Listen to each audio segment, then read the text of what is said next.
Well, hello and welcome back to another episode of the Sports Hub Tailgate on KearneyHub.com. I'm your host, Cody Riedel, alongside Hub Sports writer Jason Ahrens. Jason, sometime we need to come out here and actually grill when we're tailgating. I know. You know, I'll work on the burgers, you be off on the side cutting cheese. You know, we'll be good to go. And can you get a little cloud cover? Just one episode, we like a little cloud cover. Well, anyway, moving along. Let's talk about the game that you covered last Friday. Kearney Catholic, looking pretty good. Yeah, right back here on Miles Field. Brett James, who missed the entire last season due to injury, comes out here, takes the opening kickoff 88 yards for the touchdown, and the route was on. The Stars dominated St. Paul in every facet of the game. It was an impressive showing. The offensive line gave a really good push. Thomas Connolly rushed for over 100 yards in the ball game, had a couple long touchdown runs. The entire running game as a whole looked good, and then Abe Clinch got the passing game going in the second and third quarters. So offensively, the Stars looked very good, and defensively, if you take away one play, a fake punt that went for a long touchdown run for St. Paul, Kearney Catholic held St. Paul to 25 yards rushing on 23 carries. So overall, an impressive outing for the Stars. And the other hometown team did pretty good themselves, knocking off then number 5 Lincoln Southwest on Friday night. Yeah, what a win for the Bearcats. This puts them in, top echelon of Class A. They're going to be a team that people are going to be talking about here moving forward. Of course, next week a big test in Millard North. But the Kearney High Bearcats looked very good, according to Buck Mahoney, who was there covering the ball game. And what's really encouraging is the fact that they have a green line coming in this year, and yet McNitt and Lundgren were able to carry the ball for a lot of yards. That's very promising for Kearney. McNitt is the high school version of a Tim Tebow, I believe. It's hard to bring that kid down. Other games that happened, I'm sure there's some props you'd like to hand out to some of those athletes. Who you got? Yes, definitely. David Mueller of Shelton had both a kick return and a punt return in a big victory over Harvard on Friday night. Also, Elwood's Aaron Weisman had 200 yards combined rushing and passing and 3 touchdowns, including the game-deciding rushing touchdown in a 41-34 victory over Hayes Center. And finally, Ryan Kermosta of Minden had 173 yards rushing and 3 touchdowns for Minden in a victory over Fillmore Central. So props to those guys. Good job to those area athletes. This Friday, week 3, what are some games that you're looking for that people should keep their eye on? Mentioned it a little bit ago, Kearney High traveling to Millard North, a Thursday night showdown. Isaac Ackery, one of the best athletes in all of Nebraska high school football, the quarterback for the Mustangs, a very good athlete.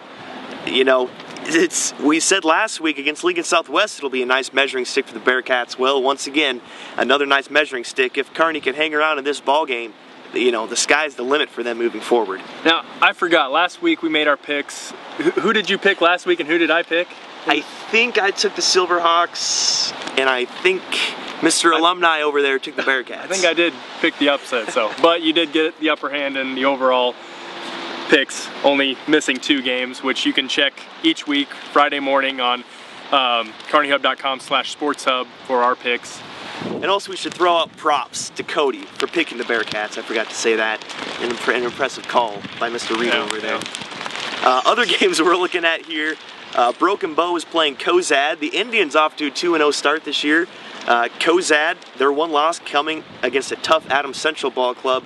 So I just feel that's an intriguing matchup, heading into Friday night. And also you've got North Platte St. Pat's, who's off to an impressive 3-0 start this season. They're traveling to Ravenna Friday night. Ravenna obviously a tough 7-6 loss to Hastings St. Cecilia. You don't see that score very often. But that's another intriguing matchup because obviously Ravenna's defense has stood up to the challenge. So St. Pat's coming to town. That should be a high-profile matchup. Good deal. And last weekend, the Lopers, both football and volleyball in action. Give me your thoughts on both of those squads. Well, I was able to watch a little bit of the UNK football game because I was off covering the Kearney Catholic Volleyball Invitational for the most part of that day. But Emporia State looked good. You can't deny it. I mean, they're a middle-of-the-road picked MIAA team, and they looked like a good ball club. So, Kearney, they gave a good effort, but that defense was swarming all game. Kaiser got sacked 3 times, threw a couple of picks. He was under pressure the entire ball game, it felt like. And of course, Kearney, they have no time to really, look back on this ballgame. They got to move forward. In 2 weeks, they've got Northwest Missouri State coming to town for homecoming. So they just got to keep pressing on. It'll be interesting to see how well they can manage this tough schedule, first year in the MIAA moving forward. You were at the ballgame. What did you think? I thought Emporia looked a little bit faster than the Lopers did that day, especially. So, yeah, like you said, hopefully they bounce back. It will be a tough homecoming game in a couple of weeks. But I did really like Emporia State's helmets, though, if you're into that whole uniform, the flat black look. Anyway, to the volleyball court. UNK, number one? Number one. The number one team, Concordia St. Paul, got knocked off, leaving room for the Lopers to slide up there. They defeated Minnesota State over the weekend at their home tournament. Minnesota State, no slouch team, number 13 in the country. So Lopers, your new number one team in the country. Congratulations to them. Good job to them. Well, anything else we need to add today on the show?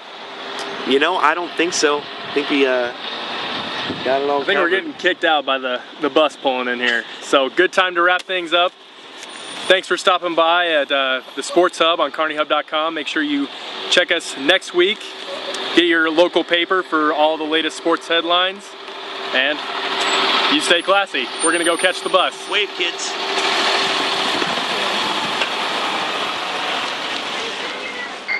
Yes, definitely. David Mueller of... Yes, definitely. David... Mueller.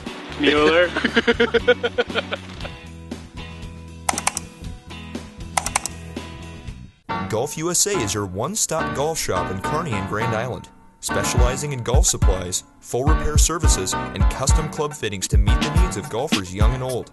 Golf USA, your internationally known, locally owned golf store in Kearney and Grand Island.